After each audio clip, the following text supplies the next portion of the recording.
Hello, everyone. Welcome to another Mysterious Galaxy virtual event. I'm Nick, the Director of Events and Digital Marketer for the store. Today, I have two wonderful authors here for their book releases. We have, of course, Jo Harkin with her latest, actually her debut novel, Tell Me an Ending.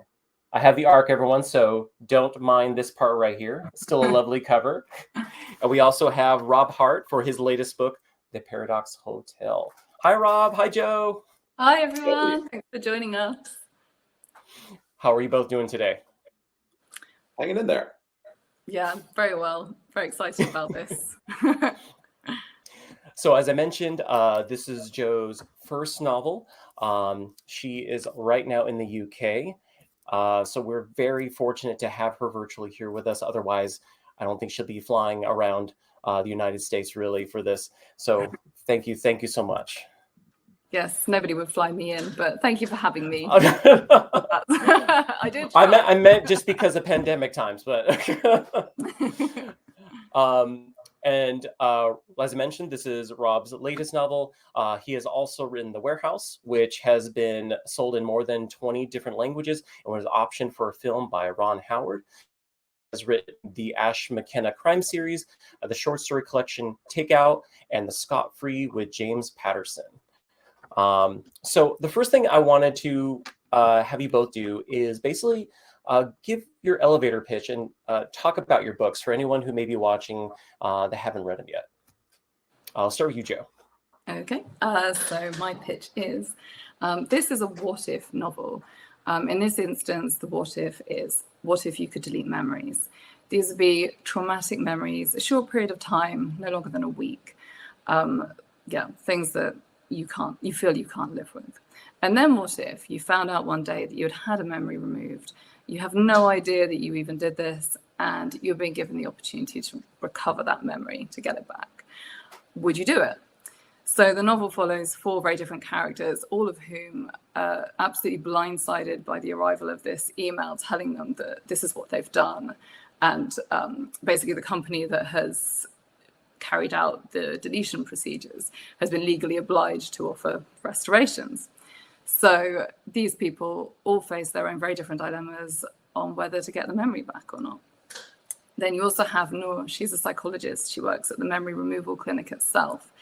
And she loves her job. She has always idealized her boss, Louise, the work that they do, never questioned her career. But this latest turn of events has her wondering not only about what her boss is up to, because she started to suspect that's something quite shady, and also questioning the morality and legitimacy of what the clinic itself does. So yeah, that's my pitch. Excellent, thank you. It is your turn, Rob. Sure. So Paradox Hotel is set at a hotel for time travelers, and the idea is that we invent time travel, and then it turns into a tourism industry for the super rich. And, you go to the hotel while you're waiting to take off. And, as with space travel, it's kind of turning into a money-losing endeavor. So the government decides to auction it off to privatize it, which, we always know that privatizing anything is generally a bad idea. So the book follows the head of security, January, who basically is trying to organize this big auction and control security at this event where all these very, very mega rich people are coming in. And then she finds a dead body. And the problem is she's the only one who can see it. So she basically has to solve a murder that she's not really sure is a murder. And, at the same time, protect all these people and deal with her own declining mental state because she's suffering from effects of basically time travel radiation that's making her sort of like unstuck in time and screws with her perception. So it's got robots and dinosaurs, but also some other cool stuff too. It's can I just say, I'm so excited to read this book. I think there are so many elements of it that could be a novel in themselves, and you have so much. It's it sounds thrilling. It's a fun one. It's a weird one. And I got to tell you, the thing that one of my favorite movies of all time is Eternal Sunshine of the Spotless Mind. And that's why as soon as they pitched me this event and were like, hey, do you want to do this? And they told me that what your book was about, I was like, yes, absolutely. This is very much in my wheelhouse. Oh, great. Yeah, I love Eternal Sunshine. It was a massive influence. And I think that definitely reads into it. What I noticed for both the books, as you had mentioned, Joe, your book and also Rob's are what ifs. What if we could remove our memories? What if time travel was a thing? And they're also, for especially the memory, it's a selective. It's not a surgery. It's a procedure, a selective procedure, with the best intentions. And Rob, yours is you know what? The world is crap. You can try and time travel to a better part of the time and enjoy yourself then, with the best intentions. So the road to hell is paved with good intentions. And I think both of your novels really touch upon that. Joe, starting with you, how did you get the idea for, aside from also, influence of Eternal Sunshine, how'd you get the idea of messing with memory? And not only that, but exploring the trauma of people who are finding out that they have done this and kind of like questioning, are they really themselves or have they just altered themselves? Yeah. Okay. So there's a short answer to this, where they get the memory from, and a long one. So the short answer is that I literally came up with it in about 5 minutes on a walk home, by making the bold claim that I thought I could write a spec fiction novel, and then just spinning out what I thought it would be about. And I just kind of came out with most of the plot and this is not something that's happened to me since. I think this might have been a one-off. So yeah, it felt like it just kind of fell out of my head. But then really there was a long run up to it. I think one of the main things that sort of got in my head was kind of the advent of like person-centered sci-fi, which I hadn't really seen much of sort of up to recent years. But I think there's been this huge trend for like with Black Mirror, obviously Eternal Sunshine was a bit earlier, and then a lot of like speculative fiction coming out that is kind of these like normal lives but with a tweak. And I think that's kind of, I think I'd previously made quite a lazy assumption that sci-fi was sort of aliens and stuff like that, and I couldn't really see a place for myself in it.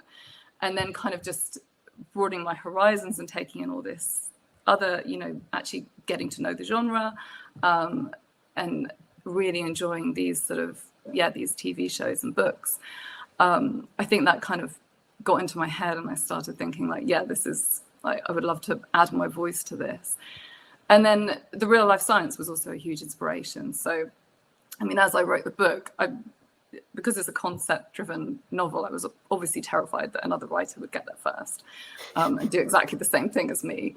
Because there are a lot of books about memory deletion and memory alteration out there, and it doesn't take much for someone to get exactly the spin that you've put on it. So that was a concern. But then actually, the real life science was more of a concern, because we are super close to, we can delete memories. We can delete very specific memories in rats. We haven't made the leap to humans yet, because that's quite a leap to make. Like, we know the memory's gone. As I always say, we can't ask the rat how it feels about that. So but this is like the challenge.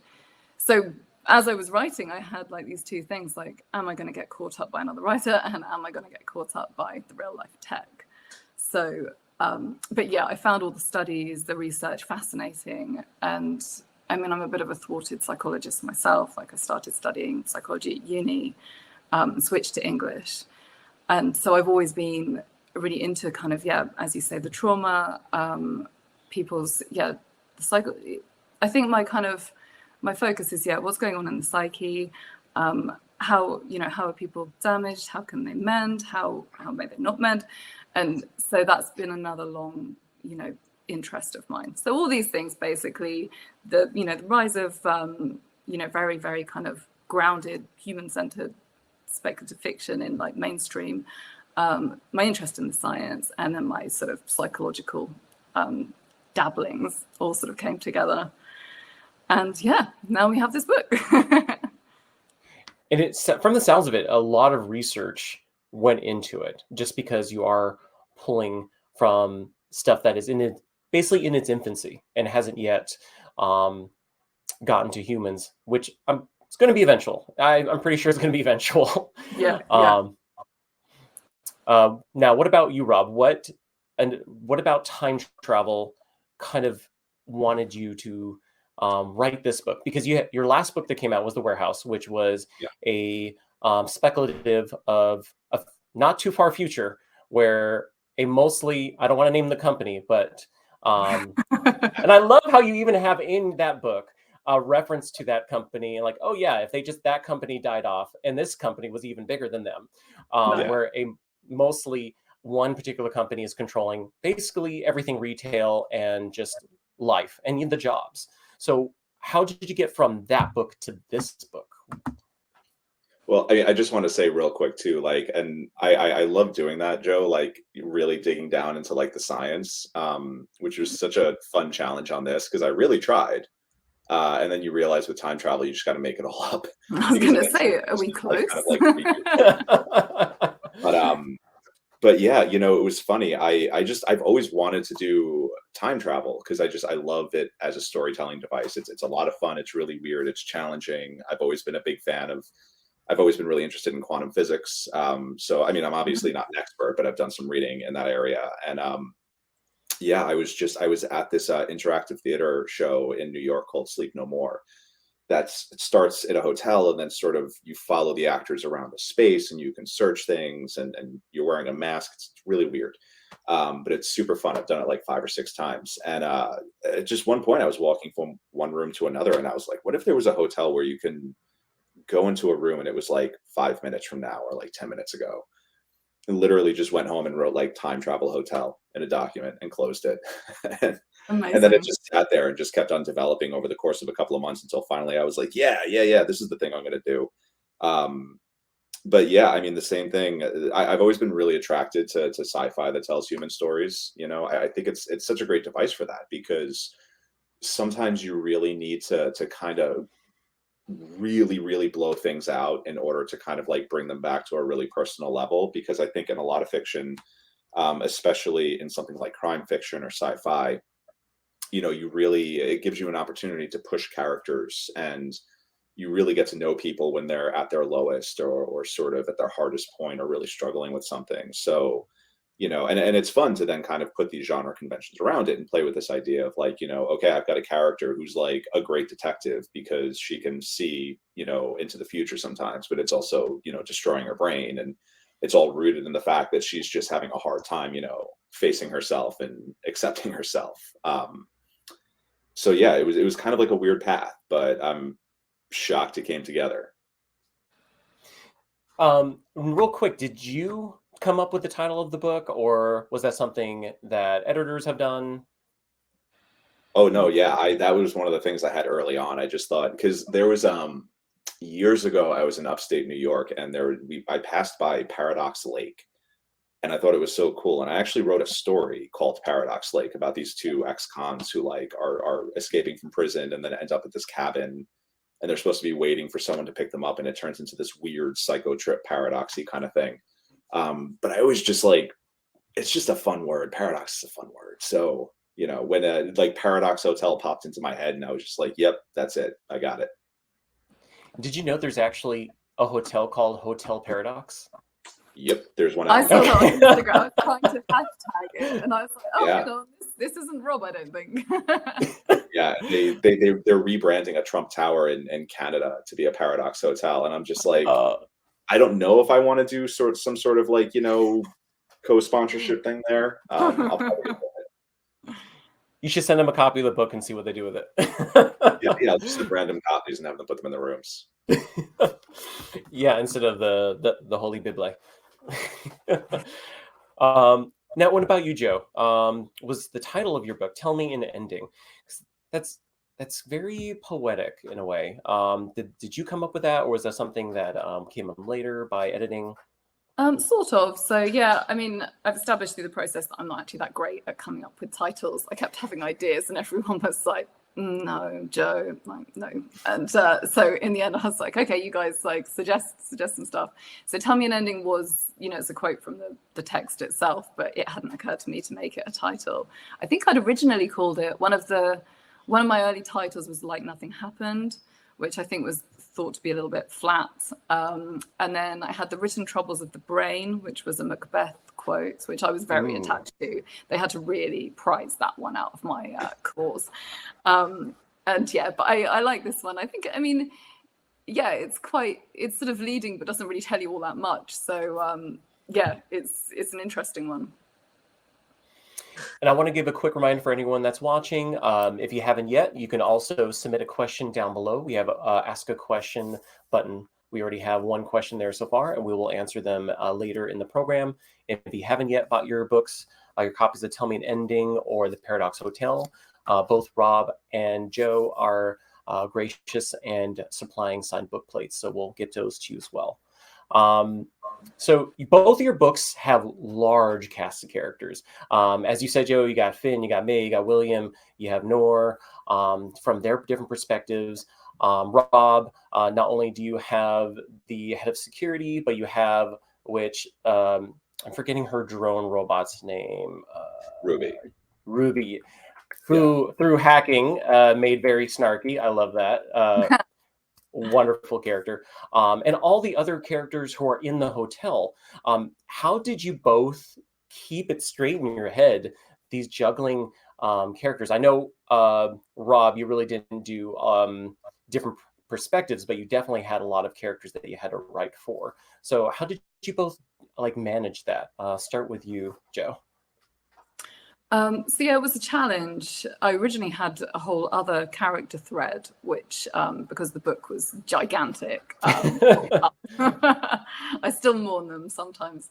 So yeah, it was a lot to take on. I think in the early days, and people gave me some people gave me advice that it ought to be just single strand, because I think the challenge with having multiple viewpoints is you get to know one character as a reader, and then you're sort of kicked out of their perspective and you have to sort of start again and get into somebody else, and it takes a while before the whole thing revolves around and you're like, oh, I'm back with these people that I know. So I think it can be a little bit jerky as a reading experience, but having said that, I've always really enjoyed books like that and I don't mind that, so I kind of stuck to my guns on that one, and yeah, I'm glad I did. I mean, writing it it would have been a lot easier to write a single POV book. It was a challenge to juggle. I had lots of little charts and stuff with timelines on because characters intersect at different points in the narrative. So yeah, that I set up a big headache for myself with that one.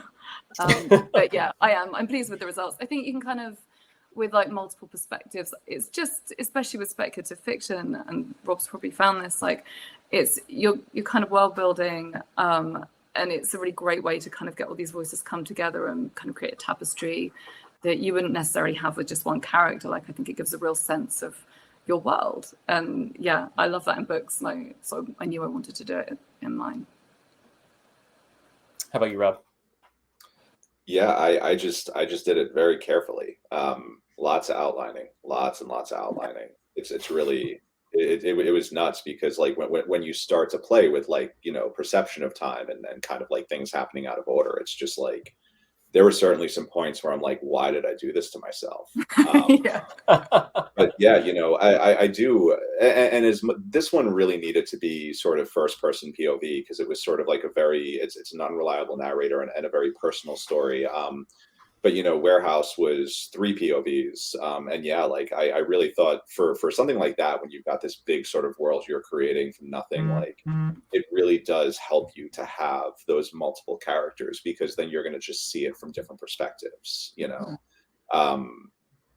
because there's just parts that you're not naturally going to be able to see, and so that's actually something I'm struggling with on the project that I want to write next, I literally got off the phone with my agent a little while ago, and then there's a part of me that feels like the story is very personal to one character, but there's also another part of me that feels like if I accept having multiple narrators, I can really have some fun with it. So yeah, sometimes it's hard. Sometimes you just got to kind of roll with it until you figure out who exactly is supposed to tell it. Yeah, that's interesting. So you're in single perspective at the moment, and you're thinking you might broaden it out. Yeah. And I feel mostly good about this choice, but based on my conversation with him, he was like, well, but you could do this. And I'm like, oh yeah, that's a really good idea. So, so yeah, it's fun to be in this part of the process where it's just all potential, That's interesting. And kind of go back to the Warehouse, because you mentioned again, I really did enjoy the 3 POVs, the 2 from the perspectives of, and it's been a while since I read it, so the 2 main characters, but then you also get the blog posts from the CEO of the company. And I really thought that was interesting, going back between the 2, and then hey DJ, and then going to the blog post. I thought it was a very nice one setup for what's happening in the book, but also kind of made us, the reader, not sure if should we not like this guy who seems to be very relatable. So it really played well in the story. Anyway, appreciate that. Yes. So aside from the sci-fi aspects of the novel, setting those aside, you do really talk about some really heavy themes in here. We have grief and loss. I know for you, Rob, you have found family. You both have workplace conflicts, dangers of income equality and privilegization. Was there reasons why you wanted to discuss those? Especially, I think income equality these days is a big topic. So if you want to discuss that, Joe. Income equality. I'm just trying to think which of the characters are most affected by that. I mean, there's kind of like a two-tier system in the sort of memory clinic setup. There are the people that basically get their treatment on the NHS, and then there are the people that go private. So you've got people who could literally pay to delete the memory of a film they'd seen just to have the pleasure of watching it again. And then you've got people who, you know, have been in conflict and they're PTSD sufferers, and yeah, they get their treatment paid for. So I think that for both of like your stories, we have to remember, like, for any of this, they have to pay to play. So in definitely both your stories, if you want your memory changed, if you want to visit the past, you have to have a lot of money, a fair share. So I think just talking also that. Anyway, sorry, I interrupted. Oh yeah, no, don't worry. Yeah, there's also kind of a grey economy going on in the book as well, which I won't say too much about for spoilers. But yeah, this is essentially our world and it's recognizably, I think this is how this would play out in Britain today and around the world. This memory deletion, whether it turns out to be a good thing or not for the characters, it is for the relatively privileged. So yeah, I guess I wanted to explore that. It's just part of real life. Like, you know, if you're writing sci-fi that's grounded in real life, you've got to take in elements without obviously getting too bogged down in any one issue, because there's a lot of other stuff to cover. Yeah, definitely. How about you, Rob? Yeah, I mean, I think a lot of these issues are just so pervasive. It would be really hard to write a book without them. You know, it's and it's something I've always been kind of interested in terms of like what fiction can do. I had this instructor who I worked with for a while, and he's one of the best writers I've ever read in my life. His name is Tom Spanbauer, and he wrote In the City of Shy Hunters, which is my favorite novel of all time. And the thing that he said over and over that I've always really loved is that fiction is the lie that tells the truth truer. You know, it's like an empathy machine. And I think there are a lot of times that, you know, we kind of get sort of desensitized to a lot of the dumb stuff that goes on around us. But when we read about it through someone else's perspective, even if it's in sort of like a weird speculative way, you know, we can kind of better understand it. And, you know, the response to Warehouse, which basically, like, Warehouse was like an anti-Amazon book, and the amount of people who reached out to me afterward, they were like, you know, I've really rethought my use of Amazon based on this. I'm like, well, good, I accomplished something, thank God. You know, but that's the thing. It's like, you know, we get desensitized to things, and, you know, I think sometimes fiction can help bring us back to the reality of it. Mm-hmm. Yeah, especially working at a independent bookstore. When I was reading that book, I was like, yeah, please, people, help us. I figured the indie bookstores might like that one. Oh, it was, after I read it, it became part of my stat picks and I was pushing it. So it definitely was.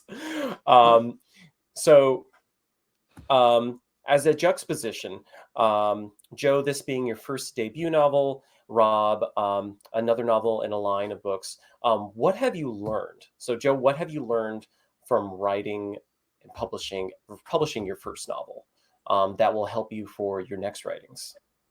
Okay, yeah, for this process. So, I mean, I think I made a lot of mistakes that hopefully I wouldn't repeat again, like writing a book that was about twice as long as it needed to be. I think now, I mean, I was working on my own at that point, in the absence of feedback. So I kind of and maybe that was important, and that's something that you don't actually get again. That just writing in a vacuum. And I think you can go off in some stupid angles and produce like a load of nonsense, but you can also be more bold and really kind of get creative with some of your ideas. So, and then obviously you take it to someone who says these bits are worth something and the rest is like, this is nonsense. So I think that is something, hopefully I'll take away the learning experience of that. And maybe always cherish the time I had just sort of not thinking about a market, not thinking about editorial considerations, like just having that free flowing writing time. But learning, I'm trying to think. This is terrible. You've asked me what I've learned, and I'm kind of thinking, like, have I learned anything? Have I learned anything at all? How long have you been working on the book? Anything from how long? What? Sorry. If it's any consolation, I feel like I haven't really learned anything. So good. Let's just not learn things. We're good. We don't need to learn anything. We're fine. Yeah. How long had you been working on Tell Me an Ending if you said it was like twice as big before this size? Yeah, well, a long time, like a few years.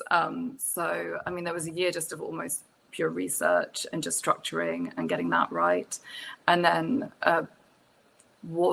maybe a year of writing, and then almost a year of, I signed up to an agency and then was redrafting with them. And then, and then since then, the time to publication has actually been 2 years because of COVID pushed it back a bit, but it was a long kind of lead in anyway. So I must have started it nearly 5 years ago, basically. So a long time. So would you say then this was already submitted and completed before COVID or right as COVID started? Yeah, so we actually sold it literally just as COVID was kicking off. London Book Fair just cancelled, and my agent managed to sell it anyway, so that was lucky. And then obviously everything, just completely shut down. So weirdly, even though 2020 was an awful, a bad year, it started really nicely for me, and then just rapidly went downhill. So a funny year, 2020. Because I always like to see with authors, like if COVID had affected, especially editing their books, but it sounds like it was already there and then COVID, bam. So Rob, from your other books, what have you learned that helped you to write The Paradox Hotel? Or maybe have you subsequently learned that you're like, you know what, I want to try this for the next novel, or I'm going to play with this some more? I mean, I want to be clear, like, I don't feel like I've learned anything from any of my books. Well, no, and I only say that because I'm in that like really awkward space of like, my experience has always been that like I write a book, I finish a book, I feel good about it. I think I did an okay job.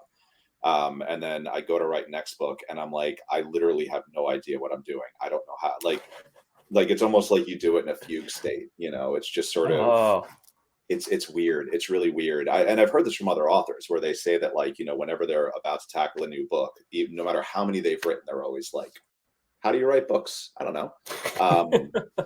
I mean, I guess like the one thing that I have been, I guess like when I've been teaching lately and like talking to people, I've just been encouraging them to be stubborn. And that's just what I continue to do is,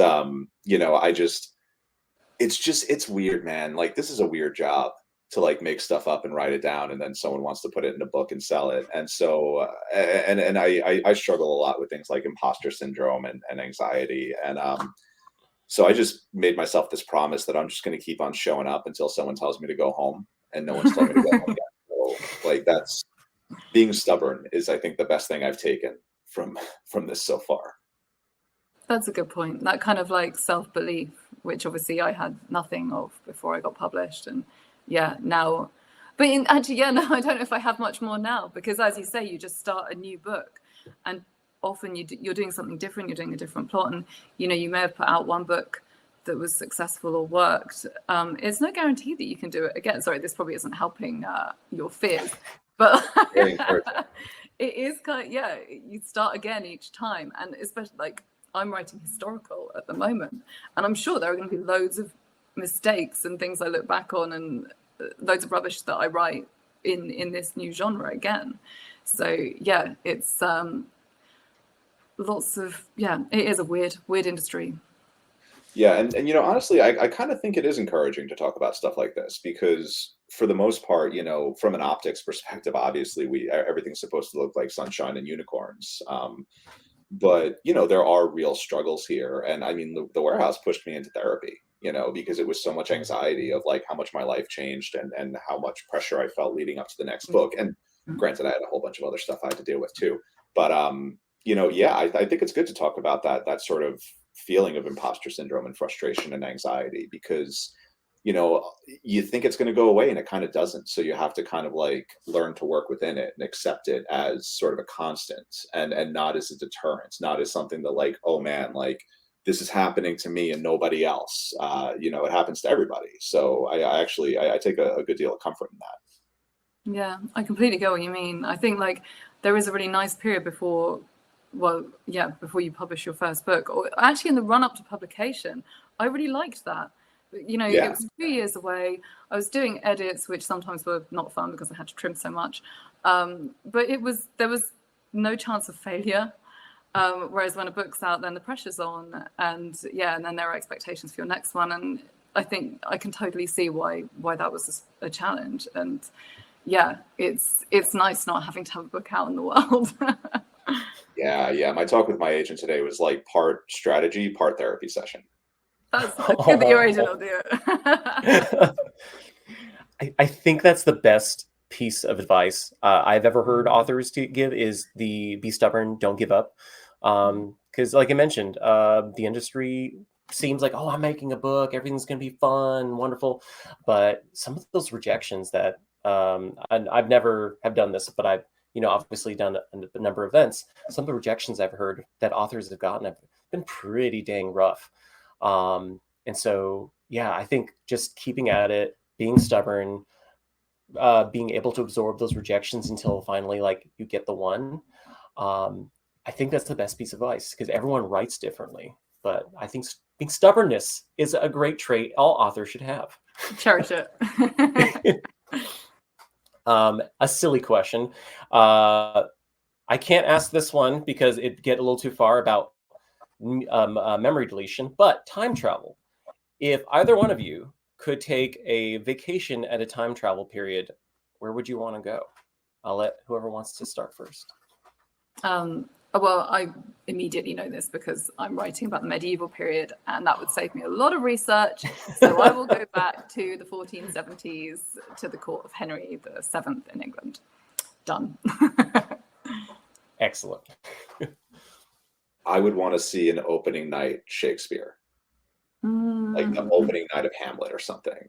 I think that would be so cool. Yeah, that would be very, very cool. Yeah. I love how we both knew immediately. Well, I mean, in fairness, I keep on getting asked the question, and for a little while I was making up different answers. I would. My joke answer was I would go to the Library of Alexandria, but not have enough forethought to realize that I couldn't actually read anything when I got there. So I feel like the Shakespeare answer is a little bit more, makes a little bit more sense.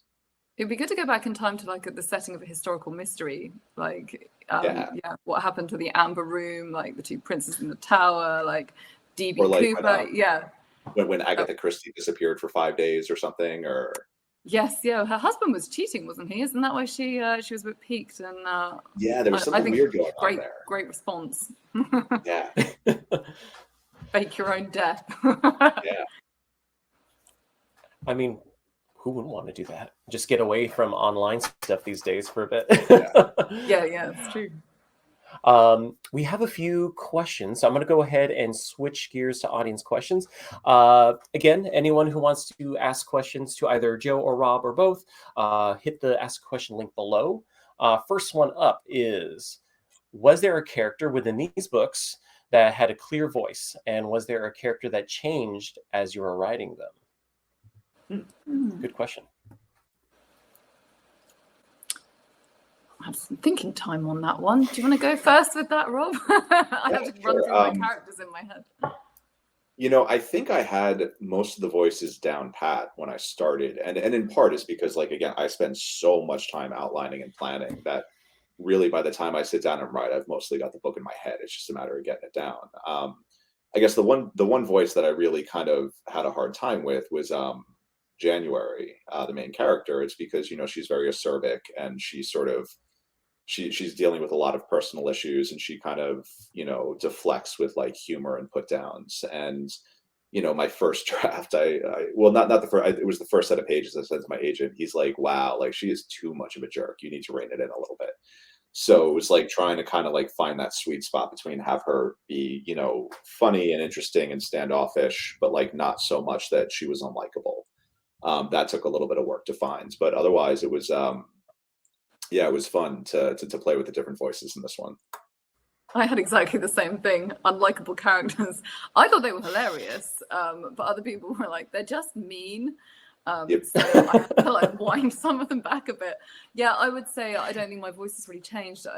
I'm a planner in advance like you. I like to get everything structured before I even start, so it doesn't actually change that much in the writing until I get feedback telling me that I haven't brought something out. You think you've conveyed something, and then someone else, a reader will just, or any reader would miss it. So then you have to amp it up a bit, and or dial it back.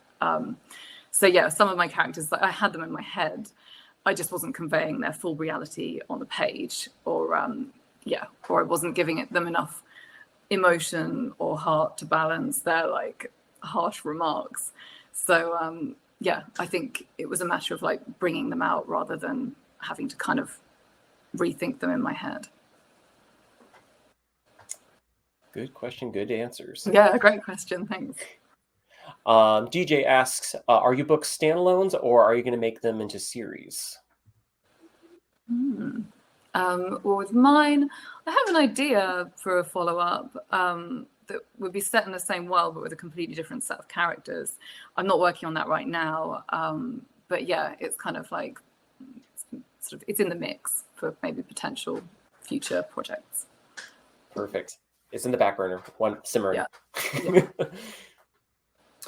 I was, it's funny. I started out by writing a series, and it was fun and I liked it, but by the time I got to the 5th book, it was like inviting people to a Tupperware party. And so I just decided that I was going to write standalones and just like blow up the sandbox at the end of every story and just walk away from it. And but so Paradox is an option for TV, and it's being developed right now. And so the TV people were like, hey, it'd be cool if you had an idea for a second season in case this thing gets picked up. And I'm like, I don't want to, though. I don't have an idea.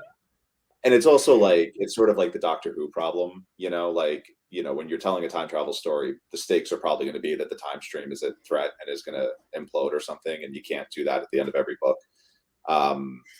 But then I just out of nowhere get smacked up the side of the head with like this idea that I really, really loved, and was like, took a lot of elements from the book and kind of like tweaked them and changed them. And I sat down with the TV people, and they loved it, and a couple of friends really liked it. So, it's one of those things where like, if the book does really well, or if the TV show gets picked up, then I can write another one. So, if you were thinking of buying a copy today, maybe buy a second one and give it to a friend. But yeah, no, I'm kind of like playing around with that in the background as I'm working on what I think my next book will be. So maybe it will be a series. Ooh, excellent. Yeah, you got to give those TV guys something extra. Oh yeah, yeah, and granted, like they're, the guy who wrote the pilot script did such a great job that if they decided to run with it and just do their own thing, which that's the way it works, they could. I wouldn't be too worried. But there's also a part of me that like wouldn't mind revisiting these characters and writing another book about them. Yeah. I like my world. I'm happy to revisit it. It was, it's so long ago now that 5 years in the making. It's happy to go back. Wonderful. Thank you, DJ. Okay. Turn the brain circuits on. In terms of writing about different time periods, which are more important influences on you? Current real world generational,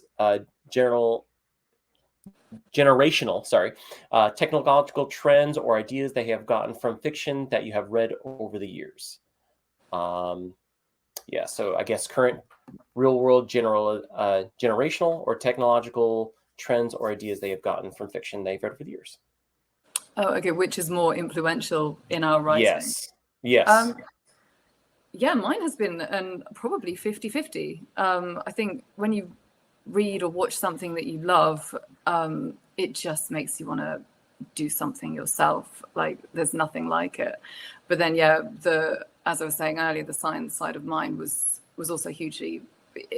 You can't say what will like connect with something in you. Like I could read one study about anything, and it just doesn't really, it doesn't spark anything. I find it interesting, but it's a weird old process. And then I read something about the propranolol being used to take the emotional component out of traumatic memories, and I'm like, oh yeah, okay. And it's so, and then watch Eternal Sunshine, and it's that kind of, you just get that spark, like you've met someone you really like. And so I think, and both of those, I wouldn't want to say which had played more into my book. I think the real world, both. That's my answer.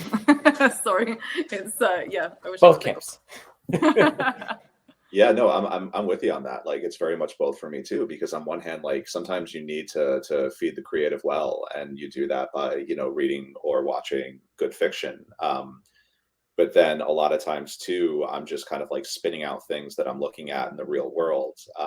Like I had a very specific through line with Paradox, which was like, I was like, okay, if we invented time travel, what would it look like? Like, what would the technology look like? And it's like, well, it would probably look a little bit like space travel, where space travel was, it was created by government. It was a government venture. And over the years was defunded. And then a bunch of very rich people realized that they can sort of make money off this, because it's not just tourism, like guys like Bezos and Richard Branson and all of them who are developing like their own sort of, and Musk, it's not just about the tourism. It's about, being able to launch things into space to, manufacture or ship in zero G, or intercept meteorites that could be worth like trillions of dollars in plutonium. There are all these added bonuses to being in space. So it really is this new frontier. So sort of thinking about time travel in that regard of like, okay, cool. Like, yeah, I can see it being kind of similar, where the government would do it, it would get underfunded, and then rich people would come in and try to scoop it up. So yeah, I used to be a reporter, so I'm a news junkie, and yes, a lot of my fiction comes from just like what I'm reading in the news. I think we've both got basically just the inevitable commercialization of anything good is in life and in our fiction. Yeah. Thank you very much, Scott, for that question. Aside from creating your setting and the time that these worlds are set in, what other details did you have fun creating in your books? I have a Titanic joke that I love, that my editor wanted me to take out, and I fought for it so hard. Because and I realize saying that now like sounds a little insensitive, because a lot of people died, but yeah, it was one of those things that like doing weird time travel stuff was fun, like just sort of like thinking about like what this would actually look like if we did it, and like there'd probably be like dinosaur smugglers, like people or hunters who want to go back and like hunt a T-Rex or a saber-toothed tiger, and sort of like the weird world building that comes from this idea of like, if we had access to the past, how would we, screw it up? Yeah, that is, I mean, your whole book, it just sounds super fun. So much to get into. I think, what did I enjoy? I actually liked, I quite like name checking real life stuff and in fact, I had to fight for an Eternal Sunshine reference that my English editor wanted gone. My US editor backed me, so that was good. But that was part of grounding it in the real world. Like, they live in a world where they will have had the same cultural references to memory removal. They'll be watching the same stuff as us. So it's weird to have a character not say, oh, this is just like Eternal Sunshine. So yeah, I really enjoyed kind of grounding in that. There's like Star Trek references and things like that. So that was an entertaining bit for me to put in, as well as hopefully giving it some context for the readers. Perfect. So this next question you partially answered. So they already said which time periods they would want to time travel to, but would either one of you actually use the technology to erase a memory or a section of time in your brains? I mean, I'll go first because I've had to answer this one already. And I think, so my answer would be I wouldn't erase a memory. I think I've got a lot of slightly embarrassing memories rather than like one terrible one. Like there are about 50 things I could happily forget, but none of them are big enough to actually justify this thousands of pounds on this procedure. And I wouldn't want to describe them to the NHS either to get a freebie. So I wouldn't delete one, but if I got the letter saying you've had a memory deleted, do you want to know what it is? I know that I would let sleeping dogs lie and trust that the me who made that decision in the past was correct. I wouldn't go against that. Yeah, it sounds like from a philosophical standpoint, it sounds like a dangerous proposition to like delete a memory, because even if that memory sucks or is uncomfortable, it still informed who I am as a person. And I wonder, like, is the underlying effect still going to be there no matter what? But I'm the complete opposite. Like, if I got a message saying like, "Hey, you deleted a memory. Do you want to know what it is?" I'd be so angry at myself, and then I would have to find out, and then I would have spent all this money on nothing. Because that's the thing, you can't get it taken away again. So it's real. I think people really are divided into two camps. They're kind of like, no, 100% don't tell me, and people who are like, I could not live with not getting this memory back. And it's been really interesting to find out who is which. Yeah, no, I'm a child. Like if someone says like, "Hey, like I need to talk to you about something. Can we have a meeting like, later today or tomorrow about it?" I'm like, "Okay, but you're going to tell me what the subject matter is now. Otherwise, I'm going to have anxiety until then." So we need to have a talk. It's like, no, I need you to tell me exactly what we're going to be talking about. Yep. And I love it. You're basically fighting with two different versions of yourself. The you that deleted it, and the you now is like, great, what did you do? Pass me. Yeah, I mean, some of these characters have that very conversation. They are not very happy with themselves. Oh yeah.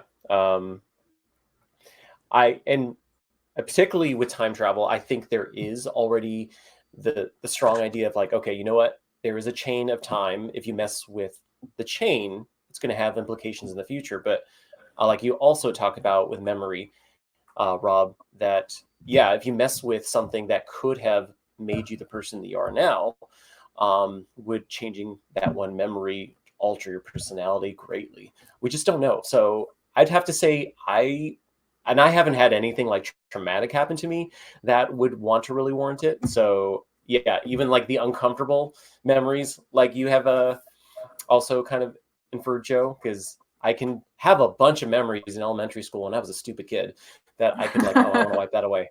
But you know what? Were those embarrassing moments made me like, you know what? I shouldn't do that as an adult. If I wipe those away, am I going to be just a stupid adult? More so than I am now. Yeah, it's an interesting one. I mean, not to get too scientific, but procedural memory is very different to like the semantic or conceptual memory. So like you could forget that you knew how to play the piano, and you could forget the memory of piano lessons, but you'd still be able to play the piano. So there is a case to be made for the fact that you might still be the same person, even if you can't remember the things that, played into you becoming this person. That'd be such an odd thing to delete, like basically like, oh yeah, I know how to play piano, but then you just start playing, like what the heck? Like the muscle memory is still there. And the other side of you is like, oh, wait a minute, I don't know what this is. So that's interesting. Amnesiacs have it. It's a weird experience. They can do these things, but they don't know how. Well, I guess the last question I have for you both, because it looks like we're out of questions and we're getting close to time. This has been great, by the way. In full context, Joe, I've maybe read a little more than half your novel, but I'm going to finish it. Rob, I loved your novel. Oh, thank you. So and when it was proposed to be the conversation partner or moderating you both, I was like, yeah, heck yeah, we'll do that. So what are you currently working on now? Do you have anything planned in the works? Taking a break? Start with you, Joe. Oh, yeah. Sorry, I was just jumping in anyway. I'm just, I sense the conversation's drawing to a close, and I don't want to be left on my own. So I'm just, in the zone now. So I'm working on historical, as I said, like something medieval, which again, I've set myself a huge task, loads of research. It's the story of a life, but it's also kind of references the literature of the day in kind of a parodic form. Who knows if I'm going to pull it off? It's been a lot of work so far, but I'm really enjoying it. It's super different. And yeah, I like that too. I've got I'm working on my next book, which I've mostly got hammered down, and now it's time to like go to my editor and be like, hey, do you like this? Will you please give me money for it? And then I've got a comic book that I co-wrote with a friend of mine that is going to come out, I think, in the summer. But until we announce it, I can't actually say anything about it. And then me and that same friend are writing. We want to kickstart like a novel series that's basically like John le Carre set in space, like space espionage stuff. And we're on submission with that, so we can't really talk about that. So I'm in like this weird liminal space of like working on a lot of things that I can't specifically talk about. Lots of exciting secrets. Yeah. Keep everyone guessing and intrigued. And you know what? Lastly, where can everyone follow you on social media so they can see when you can actually talk about those things? Sorry, I'm on Instagram only. I don't have Twitter or a website. I probably should have a website, but not yet. So I'm Jo Harkin Writer on Insta. Perfect. I've got robwhart.com is my website. And then I mostly use Twitter and Instagram. So it's Rob W. Hart on Twitter and Rob W. Hart1 on Instagram. Fantastic. Thank you again, everyone who tuned in for today's event. If you are watching in the future, we're going to have, up until we run out of stock, signed book plates for both Jo and Rob's books, Tell Me an Ending and Paradox Hotel. For those watching here on Crowdcast, you can click the link below. It'll take you to our website. Otherwise, you can find their books at mystgalaxy.com. Thank you so much, everyone, for tuning in. Thank you, Jo, and thank you, Rob. I really enjoyed this. Well, This thanks, was a blast. everybody. Thank you so much. Yeah, it was so fun. Have a good night, Jo, and have a great day, Rob. You too. Take care. All right. Bye, everyone. See you